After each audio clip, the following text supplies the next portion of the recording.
Hello money 9। Good evening, मैं हूं प्रियंका संभव और हर शाम 4 बजे मैं आपके लिए लेकर आते हैं हेलो मनी 9, जिसमें हम टैक्स से लेकर बीमा, म्यूचुअल फंड से लेकर के आपकी फाइनेंशियल प्लानिंग और रियल एस्टेट पर बात करते हैं। सोमवार का दिन फिक्स है टैक्स के लिए, तो आज हम इनकम टैक्स से जुड़ी खबर को समझने वाले हैं, क्योंकि जो लोग ज्यादा खर्च करते हैं ना, उनके लिए ये खबर बहुत जरूरी है। इनकम टैक्स डिपार्टमेंट के वो रडार पर हैं।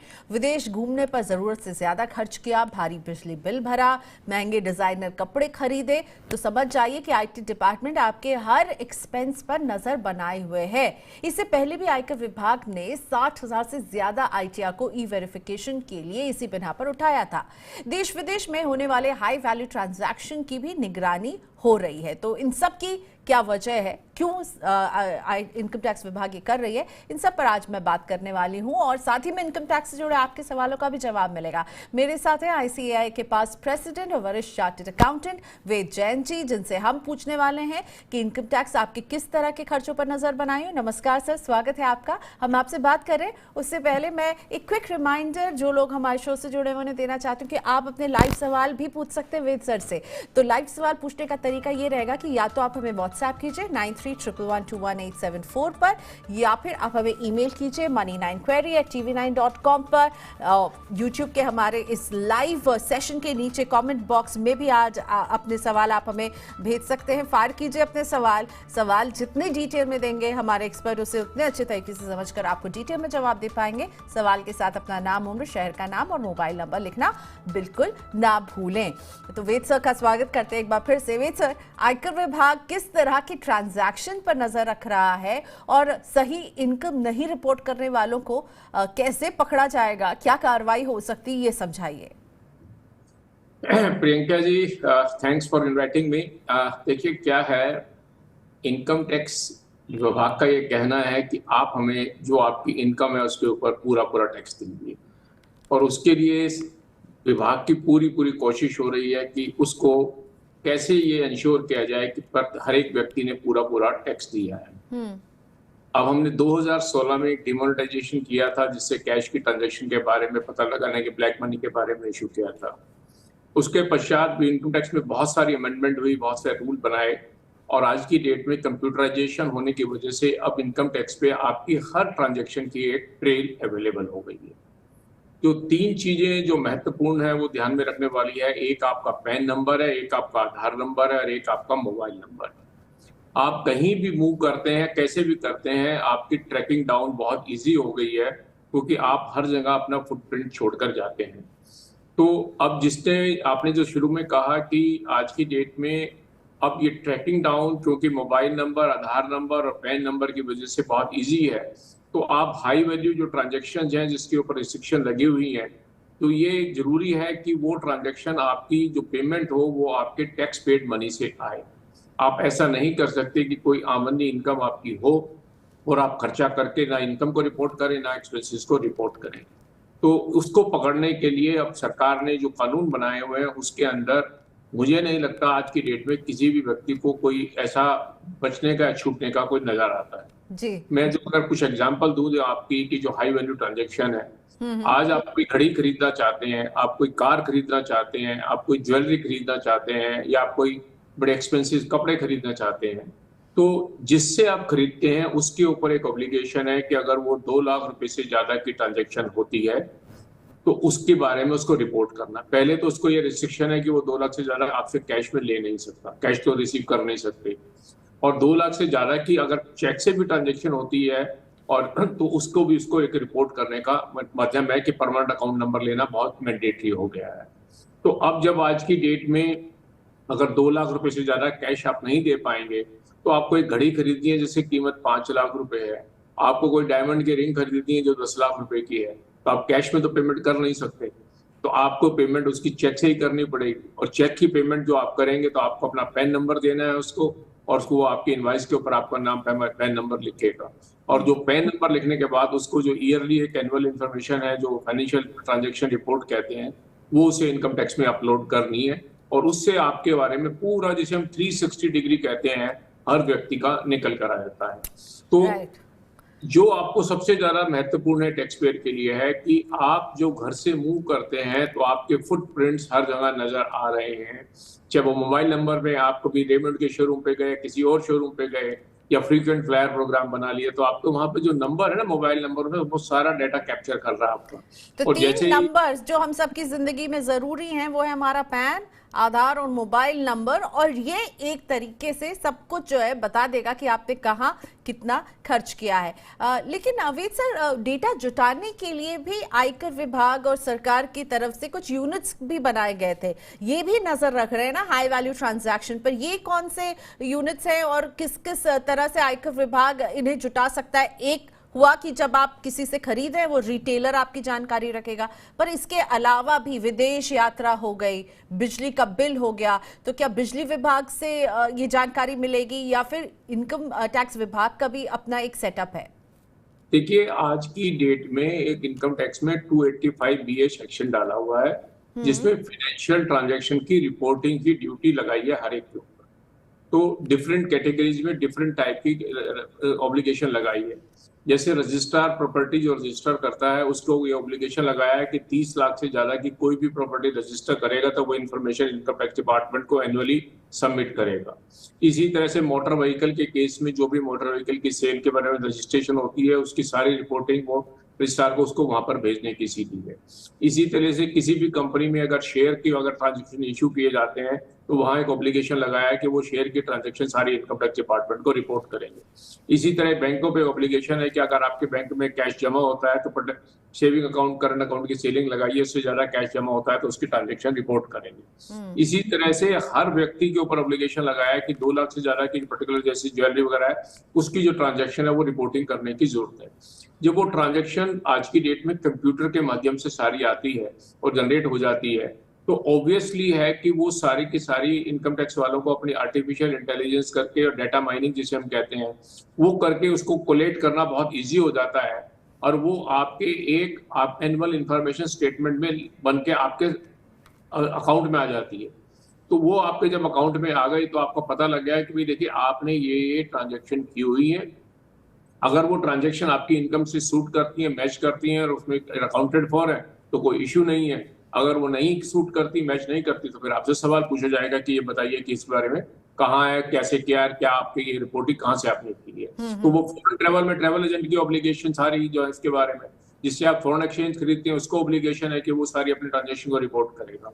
तो आज ये समझ लीजिए कि कहीं भी आप करते हैं ये तो एक ऑब्लिगेशन है।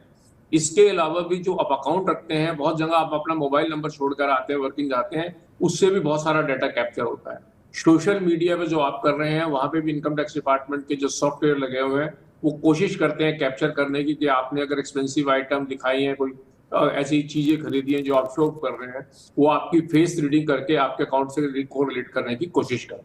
ओके, सो सोशल मीडिया का अकाउंट भी इससे अछूता नहीं है, सोशल मीडिया पर भी नजर है इनकम टैक्स विभाग की। लेकिन और जो वेद सर ने कहा, मैं क्विक रिकैप देती हूँ। आप दुकानदार के पास जाकर के 2 लाख से ज्यादा का जब भी कोई भी सामान खरीदे तो उसमें कैश नहीं दे पाएंगे और उसकी रिपोर्टिंग करनी उसकी जिम्मेदारी होगी, उस दुकानदार की, उस रिटेलर की। रजिस्ट्रार ऑफ प्रॉपर्टीज, कार खरीद रहे हैं, शेयर खरीद रहे हैं, आपके बैंक में अकाउंट में आप कितना पैसा रख रहे हैं, आपके जितने भी ट्रांजैक्शन है सब पर है नजर। चलिए, तो ख्याल रखिए। और इस नजर का सिर्फ एक ही मकसद है कि आपकी जो कमाई है, आप जिस अनुपात में इनकम टैक्स दे रहे हैं उसी अनुपात में खर्चा कर रहे हैं या नहीं। आपके पास अगर एक्सप्लेनेशन है तो डरने की कोई बात नहीं है, एक्सप्लेनेशन नहीं है तो आपके लिए मुश्किलें खड़ी हो सकती हैं। प्रियंका जी, यहाँ साथ में एक और बात जोड़ दूं। कभी कभी हमें ऐसा लगता है कि 2 लाख को हम स्प्लिट कर लेते हैं, ट्रांजेक्शन को छोटा छोटा करके दिखा देंगे। वो आसान काम नहीं है। इनकम टैक्स डिपार्टमेंट ने अभी पीछे काफी इन्वेस्टिगेशन की है, और पर्टिकुलरली फैंसी डिजाइनर के यहाँ, घड़ियों वाले के यहाँ, वॉचेस के लिए, या आइडेंटिफाई करने के लिए या डाटा कलेक्ट करने के लिए कि आपने कोई ट्रांजेक्शन को स्प्लिट तो नहीं कर दिया। जैसे 2 लाख से ऊपर की ट्रांजेक्शन की रिस्ट्रिक्शन है तो लोग क्या करते हैं, आपने 5 लाख की कोई रिंग खरीदी या कोई 5 लाख का कोई बहुत बड़ा एक्सपेंसिव आपने कोई डिजाइनर सूट खरीदा, तो आपने कहा उसके 1.5 लाख के, तो आपने 2 या 3 बिल बना लिए, तो वो भी आपके लिए पॉसिबल नहीं है। इनकम टैक्स डिपार्टमेंट की नजरें उसके ऊपर भी पूरी पूरी। ओके, सो बिल को इस तरह से स्प्लिट करके ज़्यादा स्मार्ट बनने की ज़रूरत नहीं है, क्योंकि शायद इनकम टैक्स डिपार्टमेंट आपसे 2 कदम आगे है, वो और स्मार्टली इन सबको जो है इन सब पे नज़र बनाए हुए है। सर, मैं कुछ सवाल अब अपने दर्शकों के आपके सामने रखना चाहूँगी। सुनील वर्मा जी हमारे साथ फोन लाइन पर जुड़ चुके हैं, बहराइच से हैं। सुनील जी नमस्ते, क्या जानना चाहते हैं अवेद सर से? जी नमस्कार। मैं एक प्राइवेट कंपनी में काम करता हूँ। हाँ और जी। मेरा सवाल ये है कि ये ईपीएफ कंट्रीब्यूशन और ये इंश्योरेंस पीपीएफ में इन्वेस्ट करके ना जो 80 की लिमिट होती है 1.5 लाख की, वो पूरी हो गई है। ओके तो अब इस साल मुझे टैक्स बचाने के लिए मैं कहाँ इन्वेस्ट कर सकता हूँ, ये जानना चाह रहा हूँ। ओके, सो 80 आप एग्जॉस्ट कर चुके हैं, तो इसके बाद मुझे लगता है आपके पास ज़्यादा गुंजाइश नहीं है, पर वेद सर के पास आपका पूरा केस रखते हैं। वेद सर, नए फाइनेंशियल ईयर 23-24 में क्या अब इनके पास और कुछ लेग स्पेस बचता है, क्योंकि 80 एग्जॉस्ट हो चुका है? ये कहाँ इन्वेस्ट करके टैक्स बचा सकते हैं? देखिए, 1.5 लाख रुपए का निवेश करने से तो अच्छा ये होगा कि ये अपनी नई स्कीम में चले जाएं, जो डिफॉल्ट स्कीम कहते हैं, जो नया टैक्स रिजीम कहते हैं। उस रिजीम में इनको ज्यादा छूट मिलेगी, क्योंकि वहाँ 7 लाख रुपए तक के इनकम पे कोई टैक्स नहीं आता है। और उसके बाद भी जो टैक्स के रेट हैं वो 5%, 10%, 15% आते हैं। तो जो आज की डेट में हमारी जो कैलकुलेशंस कह रही हैं कि अगर आपका टोटल निवेश 3.5 लाख रुपए से नीचे है, तो आपको नई स्कीम ही सूट करेगी, पुरानी स्कीम आपको सूट नहीं करेगी। लेकिन आपने सवाल पूछा है कि मैंने 1.5 लाख करने के बाद आप कहाँ कर सकते हैं, तो एक सिंपल आंसर है, एक 50,000 रुपए की छूट अलग से मिलती है 1.5 लाख से ऊपर एनपीएस में, नेशनल पेंशन सेविंग स्कीम में। तो इस स्कीम के अंदर तो आप 50,000 रुपए सालाना उसमें दे सकते हैं अगर, लेकिन ये भी आपको पुराने रजीम में जाना पड़ेगा कि जहाँ पे टैक्स की एग्जम्पशन केवल 2.5 लाख रुपए तक की जाती है। तो आप अगर उसको अवेल करना चाह रहे हैं और आपको वो सूट कर रहा है, तो फिर आप उसको 50,000 रुपए एनपीएस में कर सकते हैं। इसके अलावा निवेश के ऊपर कहीं और छूट नहीं है। निवेश की 2 ही छूट है, 1.5 लाख की और 50,000 रुपए की। बाकी जो छूटें हैं वो दूसरी हैं। हाउसिंग लोन के इंटरेस्ट की है जो छूट मिलती है, 2 लाख रुपए तक की अलग से मिलती है। इसके अलावा जो एक छूट आपको सेविंग बैंक इंटरेस्ट की मिलती है, वो एक अलग छूट मिलती है, और कोई छूट आपको इसके अलावा नहीं मिलती। ठीक है, तो आपको और कोई छूट नहीं मिलेगी। लेकिन एक बहुत जो ज़रूरी बात वेद सर ने कही है वो ये कि अगर आप केवल 1.5 लाख तक का ही निवेश कर रहे हैं, यानी आप 3.5 लाख से कम का निवेश कर रहे हैं ना, तो आपके लिए शायद नई रिजीम अच्छी हो। आप इसे जाके इनकम टैक्स की वेबसाइट पर खुद आपको न्यू और ओल्ड में आप सारी जानकारी जब फीड करेंगे तो आपको पता चल जाएगा कि आपके लिए कौन सी जो स्कीम है, टैक्स की जो रिजीम है वो बेटर है, और आप उसे चूज कर सकते हैं। और ये इसलिए वेद सर आपको कह रहे हैं क्योंकि आपने कहा ना 1.5 लाख तक का ही निवेश किया है, तो 3.5 लाख से जो एक फॉर्मूला दिया है या वेद सर ने, 3.5 लाख से अगर कोई कम निवेश कर रहा है तो फिर वो उसके लिए नई रिजीम अच्छी हो सकती है।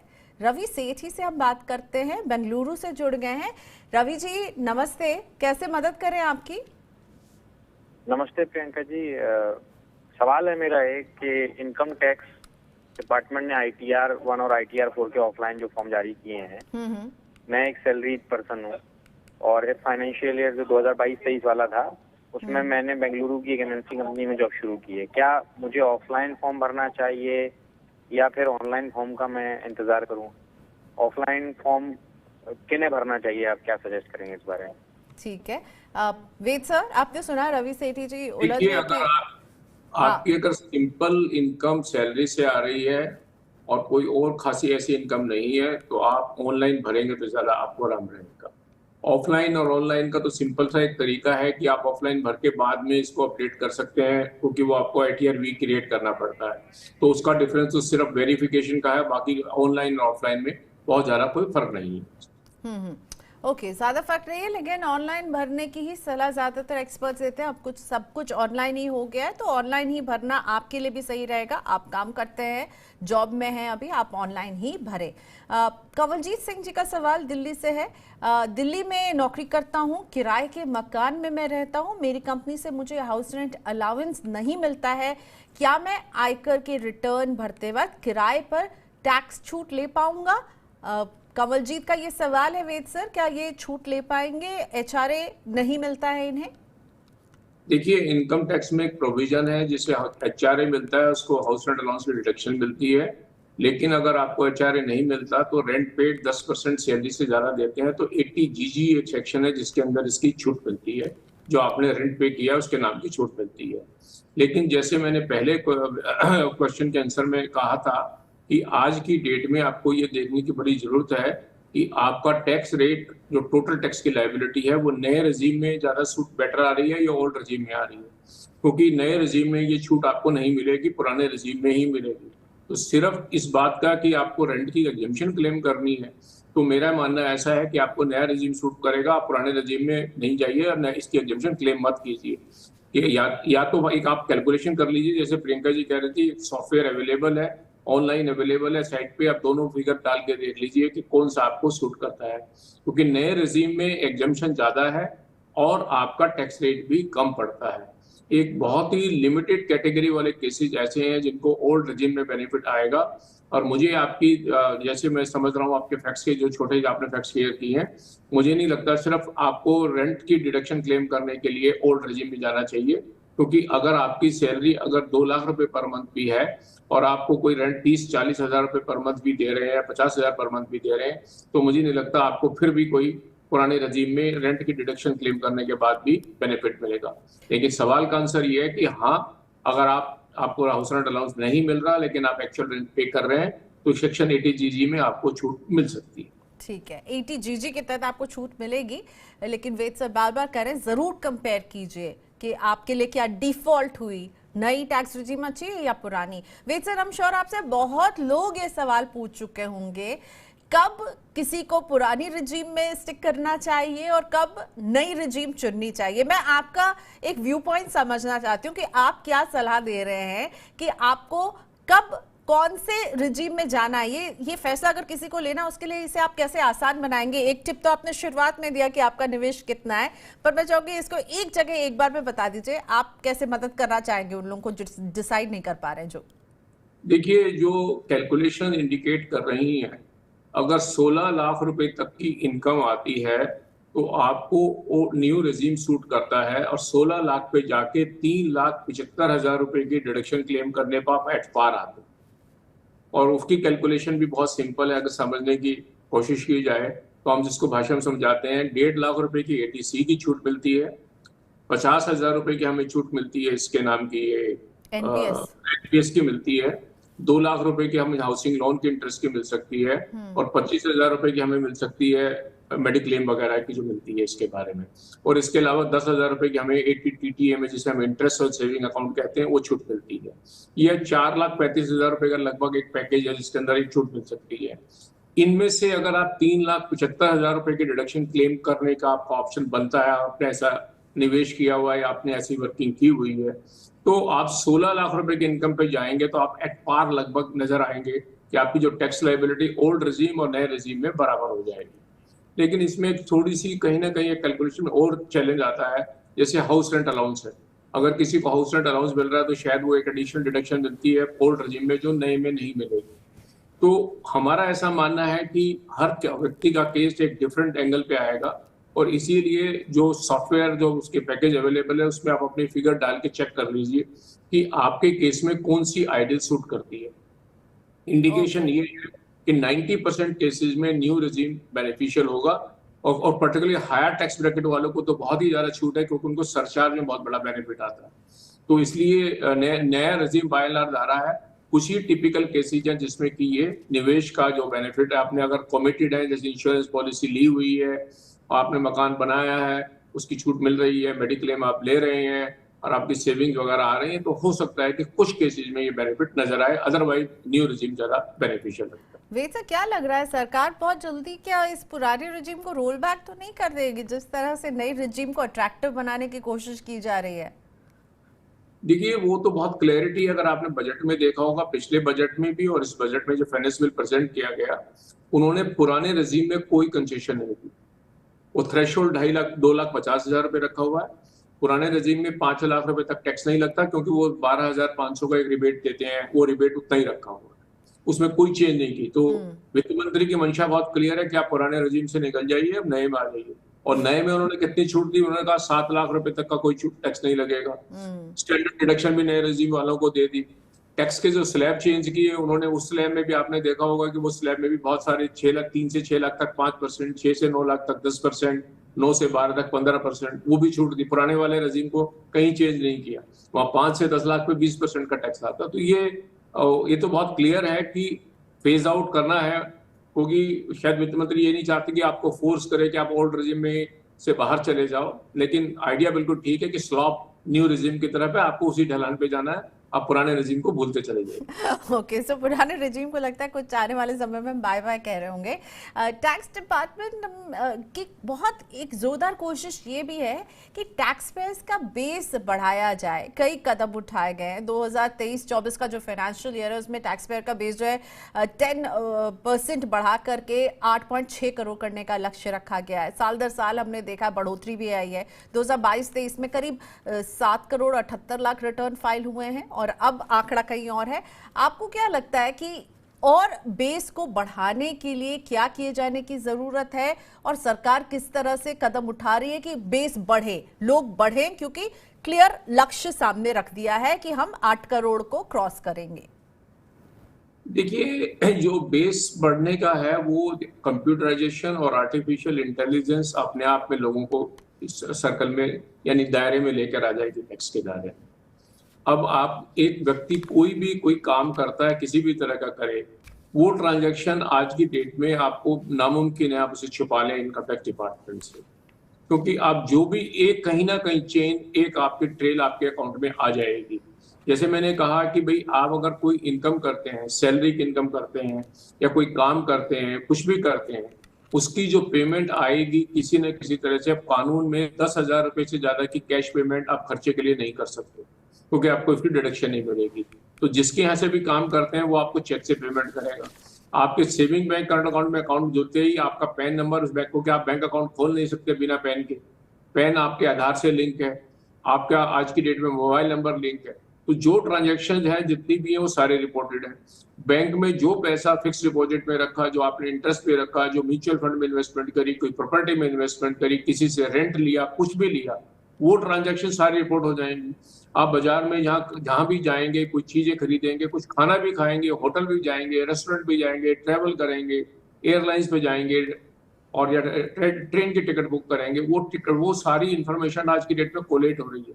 क्योंकि आप जब टिकट ऑनलाइन बुकिंग करते हैं, ई कॉमर्स करते हैं, ई बिजनेस करते हैं, वो हर जगह केवाईसी का नॉर्म अप्लीकेबल होता है।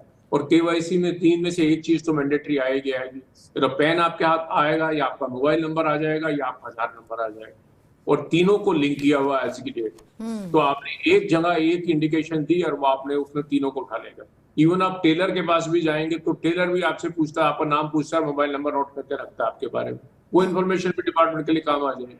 तो ऑब्वियसली वो जो टैक्स बेस है वो बढ़ेगा, क्योंकि जब आपको ये मौका ही नहीं मिलेगा, ट्रांजैक्शन को आपके अनरिपोर्टेड रह जाएंगी, तो सरकार आपके अकाउंट में वो पैन नंबर के अंदर डाल देगी, देखिए पिछले साल में आपकी ये ट्रांजैक्शन नजर आ रही है। अब एक व्यक्ति रिटर्न नहीं भरता, उसे पता छुपाने का कोई स्कोप ही नहीं रहेगा। सरकार की नजर आपके हर फाइनेंशियल ट्रांजैक्शन पर है। आप छुपाएंगे नहीं तो अंततः क्या होगा कि आपको रिटर्न आप भरेंगे ही, क्योंकि सरकार के पास मैं कहूँगा छुपाने के बाद इनकम टैक्स की नजर की जरूरत नहीं पड़ेगी, ऑटोमेटेड होगा। इसे ऑटोमेटेड डेटा माइनिंग और artificial intelligence will throw out everything on the table. दोनों को दिखा देगी, टैक्स एडमिनिस्ट्रेशन को भी, टैक्स पेयर को भी, देखिए साहब ये इन्फॉर्मेशन आपकी मैच नहीं कर रही है, अब आप कर लीजिए। इसीलिए अभी आपने देखा होगा कि इनकम टैक्स में प्रोविजन दिया गया अपडेटेड करने का रिटर्न का। पहले तो वो कह रहे हैं रिटर्न भरने से पहले हम आपके अकाउंट में बता देंगे कि ये ट्रांजेक्शन हमने नोटिस की हुई, एनुअल इन्फॉर्मेशन स्टेटमेंट जो आप वेरीफाई कर सकते हैं। उसके भरने के बाद काफी लोगों ने भरा भी इस अपडेटेड ITRU को। अब उसके बाद अपडेट करने का मौका मिलेगा कि जैसे जैसे रिटर्न आएगी आपको मौका दे रहे हैं कि आप अपना एडिशनल टैक्स दीजिए, निकल जाइए। तो कोशिश ये है कि लोगों को मौका देके कि टैक्स कंप्लायंट बनाए रेदर देन टैक्स डिफॉल्टर बनाए। कुछ क्विक सवाल हमारे दर्शकों के भी ले लेते हैं। सुप्रिया सिन्हा मेरे साथ फोन लाइन पर मुंबई से जुड़ गई। सुप्रिया जी नमस्ते। I am sorry, I hope आप बहुत देर से इंतजार नहीं कर रही हूँ। बताइए क्या जानना चाहती हैं आप? नहीं, थैंक यू मैम। मेरा सवाल ये था कि मैंने होम लोन लेकर एक घर खरीदा था और मैं और मेरे पति दोनों इसमें को ओनर हैं। तो मैं जानना चाह रही थी कि क्या हम दोनों इस पर 80C और 24B के तहत टैक्स में छूट ले सकते हैं? जी वेद सर, क्या सुप्रिया और उनके हस्बैंड दोनों को ओनर हैं, तो क्या दोनों 80C और 24 के तहत इंटरेस्ट पर छूट ले पाएंगे? देखिए, ये देखने की जरूरत है कि जो प्रॉपर्टी ली थी उसमें पैसा किसने कंट्रीब्यूट किया। और दोनों ने बराबर का पैसा कंट्रीब्यूट किया तो स्वाभाविक है दोनों ही छूट ले सकते हैं, 80C की भी और 24B की ले सकते हैं। लेकिन अगर इन्होंने खुद ही कंट्रीब्यूट किया, इनके पति ने कंट्रीब्यूट नहीं किया, तो फिर छूट इनको मिलेगी, इनके पति को नहीं मिलेगी। उनका नाम तो सिर्फ सिक्योरिटी के लिए आया है।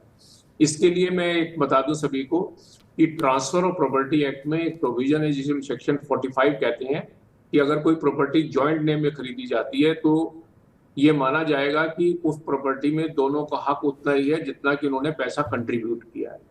अगर एक जॉइंट अकाउंट से किया है तो उसमें दोनों ने डिपॉजिट कितना प्रोपोर्शनेट कराया था वो माना जाएगा। अगर ये किसी तरह से अगर नहीं पता चल पा रहा तब दोनों का हिस्सा बराबर बराबर का माना जाएगा। तो इस केस में ये पता करने की जरूरत है इनको कि जो प्रॉपर्टी खरीदी गई थी, सपोज करो 50 लाख में प्रॉपर्टी खरीदी थी, इन्होंने उस प्रॉपर्टी को खरीदने में कितना कंट्रीब्यूट किया और इनके हस्बैंड ने कितना कंट्रीब्यूट किया, वो प्रोपोर्शनेट शेयर माना जाएगा।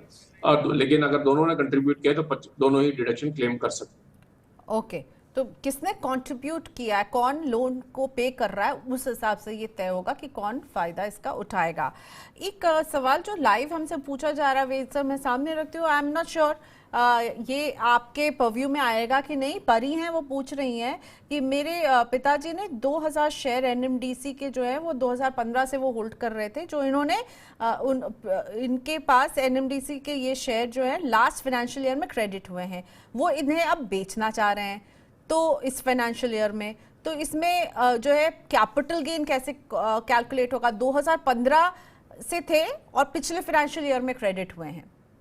नहीं देखिए, मैं अगर वो 2015 में थे और इनके अकाउंट में बाई वे ऑफ गिफ्ट आए हैं या बिल आए हैं, ये मुझे ऐसा नहीं लग रहा, मैं ये मान के चल रहा हूँ बाई गिफ्ट या कैसे भी आए हैं, तो इनको लॉन्ग टर्म माना जाएगा क्योंकि वो जो परचेज ओरिजिनल परचेजर की डेट है वो डेट मानी जाएगी, या कॉस्ट ऑफ एक्विजिशन भी ओरिजिनल ओनर के हाथ में मानी जाएगी। और क्योंकि एनबीसीसी का शेयर शायद लिस्टेड शेयर है, 2018 तक का अगर जो उसके पहले तक का जो कैपिटल गेन है वो लॉन्ग टर्म का एग्जम्प्ट होता था, उसकी एक सनसेट क्लास लगी है, तो 2018 की 1 फरवरी के बाद की जो वैल्यूएशन है और आज की जो वैल्यूएशन में डिफरेंस है उसके ऊपर इनको 1 लाख रुपए की छूट मिलेगी और उसके ऊपर 10%, उसके बाद 10% का टैक्स देना पड़ेगा। ओके, 1 लाख तक की जो है वो छूट आपको मिल जाएगी और उसके ऊपर के जो गेन्स हैं उस पर टैक्स देना होगा। श्याम सुंदर गुप्ता जी का सवाल है, लाइव ही है, कि what limit of agricultural income ITR filing is compulsory, यानी कृषि आय जो है कितनी होगी तब इनकम टैक्स फाइल करना जरूरी है? नहीं देखिए, कृषि आय अगर एक्सक्लूसिवली है तो फिर तो इनकम टैक्स रिटर्न फाइल करना जरूरी नहीं है, अनलेस कि वो किसी दूसरे दायरे में नहीं आ जाए, जैसे बिजली का बिल या किसी फॉरेन ट्रेवल की वजह से कंडीशन लग जाए। इनकम टैक्स में इंडिविजुअल के ऊपर ऑब्लिगेशन है कि अगर उसकी इनकम 2,50,000 रुपए से ज्यादा की हो जाती है सालाना, जिसे हम टैक्सेबल मानते हैं, तो रिटर्न भरने की जरूरत है। अगर ये हो जाती है तो एग्रीकल्चर इनकम आपकी अगर 1,000 रुपए की है तो भी आपको उसमें डिक्लेयर करनी पड़ेगी, फिर टैक्स नहीं लगता।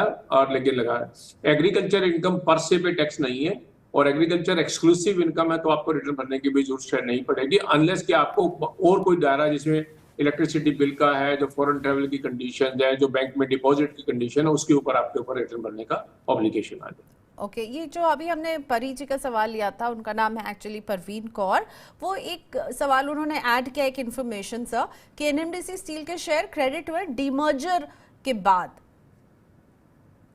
तो कुछ फर्क पड़ेगा आंसर में या वही रहेगा कि इनको जो डीमर्जर के बाद भी यही माना जाएगा कि वो जो पुरानी कंपनी के शेयर के स्प्लिट होकर आए हैं उसकी कॉस्ट की स्प्लिटिंग इनको मिली होगी कि कितनी आई हुई है, तो लेकिन कॉस्ट ऑफ एक्विजिशन वो तो मानी जाएगी बैक डेट से। अब ये डीमर्जर की स्कीम देखनी पड़ेगी कि डीमर्जर की स्कीम में क्या कंडीशन लगी है और कैसे स्प्लिट होकर इनको मिला है, लेकिन टैक्स इम्प्लीकेशन जो मैंने बताए हैं प्रिंसिपल बेस्ड वही रहेगा।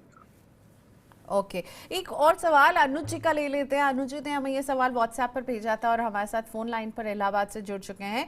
अनुज जी नमस्ते, बताएं क्या जानना चाहते हैं आप? जी नमस्ते जी, मैं एक सैलरीड एम्प्लॉई हूँ और टैक्स सेविंग के लिए एनपीएस में निवेश करने सोच रहा हूँ, तो फिर ये मेरा पॉइंट है, क्या टैक्स सेविंग के लिए सही रहेगा निवेश करना? ओके, एनपीएस में टैक्स सेविंग के लिए निवेश। वैसे वेद सर तो कहने वाले हैं आपको कि आपको शायद इसकी जरूरत नहीं है, अगर आप टैक्स सेविंग के लिए जी अगर आपको अपनी फैमिली के लिए रिक्वायरमेंट है, कई बार अपना सोशल स्ट्रक्चर, फैमिली की जो आज की स्ट्रक्चर है उसमें लगता है कि पेंशन का होना, सोशल सिक्योरिटी का होना जरूरी है, तो एनपीएस में निवेश जरूर करना चाहिए। और एनपीएस के अंदर आपको वैसे 50,000 रुपए तक की एडिशन छूट मिलती है और 1.5 लाख रुपए की एटीसी में मिलती है।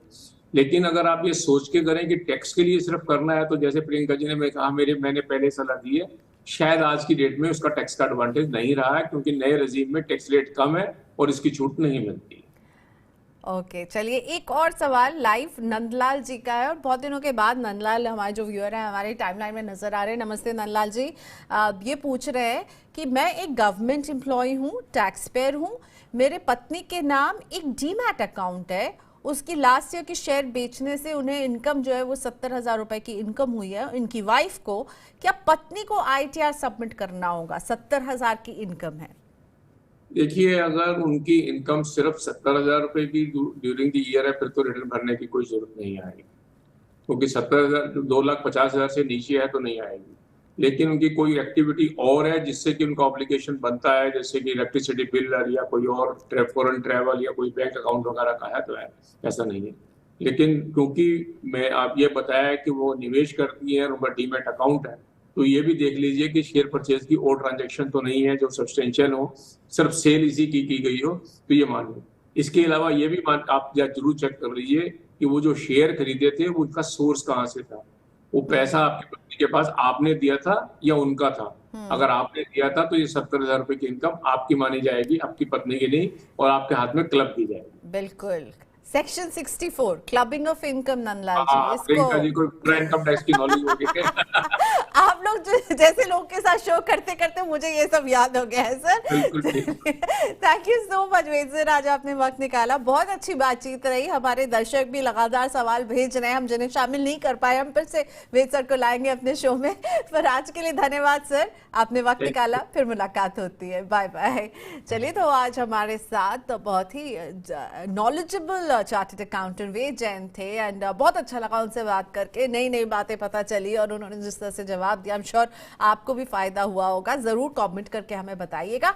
आज का शो हम यहीं पर रैप अप करते हैं, लेकिन एक आपको बता देते हैं कि कल हम आपके लिए क्या लेने वाले हैं। दिन है मंगलवार का, बात होगी बीमा की और हेल्थ इंश्योरेंस क्लेम रिजेक्शन को से आप कैसे बच सकते हैं। अगर आपके पास एक हेल्थ इंश्योरेंस है और आपको क्या जानना चाहिए कि जब उसके क्लेम का वक्त आएगा तो आपको नुकसान ना हो, यानी कंपनी आपका क्लेम किस बिना पर रिजेक्ट कर सकती है, किस तरह के पेपर वर्क आपको तैयार रखने चाहिए, इन सब पर बात होने वाली है। निशा सांघवी, डायरेक्टर प्रोमो विनटेक, CFP हैं, उनको हम लाने वाले हैं कल शाम को 4 बजे। अपने लाइव सवाल हमें जरूर भेजिएगा। तो मंगलवार शाम 4 बजे जुड़िए हेलो मनी 9 में मेरे साथ, हेल्थ इंश्योरेंस पे बात होगी, और दिन में 1 बजे मेरे सहयोगी विपुल सिंह लेकर आएंगे स्टॉक्स पर हेलो मनी 9। नितिलेश पावस्कर रहेंगे मेहमान, टेक्निकल एनालिस्ट हैं, यानी आपको सारा टेक्निकल ज्ञान जो स्टॉक्स पर चाहिए वो नितिलेश आपको दे रहे होंगे। दिन में 1 से 2 लाइव रहेंगे मनी 9 पर, हेलो मनी 9 जरूर देखिएगा। इसी के साथ हम आपको कहते हैं आज के लिए बाय बाय। अपने सवाल भेजते रहिए और इंतजार रहता है आपके सवालों का। साथ ही में अगर जिन टॉपिक्स पर आप हमारे एक्सपर्ट की सलाह चाहते हैं उनके बारे में भी आप बताएंगे तो हम उन टॉपिक्स पर भी बात कर पाएंगे। आज के लिए इतना ही, बाय बाय।